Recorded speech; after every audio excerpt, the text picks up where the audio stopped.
বাংলাদেশের সুপারস্টার শাকিব খান উনি একটা ব্যবসায়ী। আপনি যেটার একটা শাখা নিয়ে আসছেন ওই ব্যবসা উনি হচ্ছে ডিরেক্টর। এরকমই আমরা প্ল্যানিং করতাম। শাকিব খানের হারল্যান্ড কসমেটিক্স ব্যবসার একটি শাখাই হচ্ছে অপু বিশ্বাসের পার্লার। তথ্যটি এবার প্রকাশ্যেই বেরিয়ে আসলো, কেননা সাংবাদিকের প্রশ্নের জবাবে যুক্তিসহ কোনো উত্তরই দিতে পারেননি অপু বিশ্বাস। এমনও বলা হয়েছে, অপু বিশ্বাসের পার্লারের মাধ্যমে শাকিবের ব্যবসার প্রচারণা করাই হচ্ছে মূল লক্ষ্য। বিস্তারিত জানতে সম্পূর্ণ ভিডিওটি দেখুন। বরাবরের মতো শাকিব অপুর মাঝে যে একটা পারিবারিক সম্পর্ক রয়েছে সেটাই আবার নতুন করে প্রমাণিত হলো।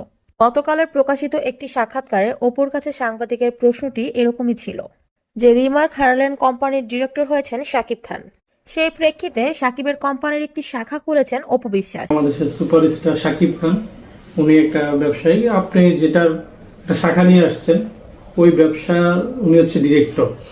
উনি ওই শাখা নিয়ে আসেনি। অপু বিশ্বাস যদিও এই প্রশ্নের জবাবে দ্বিমত দেখিয়েছেন, তবে লক্ষ্য করলে দেখা যায় অপু বিশ্বাসের পার্লারে উদ্বোধনের এক সপ্তাহ যেতে না যেতেই সেই কোম্পানির ডিরেক্টর হয়েছেন শাকিব খান। আর শাকিবের সাথে যদি সত্যি অপু বিশ্বাসের গোপনে কোনো সম্পর্ক থাকে তাহলে অবশ্যই শাকিবের সাথে পরামর্শ করে অপু বিশ্বাস ব্যবসায় জড়িয়েছেন। আর লক্ষ্য ছাড়া কোনো কিছুই সম্ভব হয় না। তাই শাকিবের এই হারল্যান্ড কোম্পানির ডিরেক্টর হওয়ার ব্যাপারটাও 2 দিনের নয়। তাহলে অপু বিশ্বাস আগে থেকেই জানতেন এই হারল্যান্ড কোম্পানির ডিরেক্টর হবেন শাকিব খান।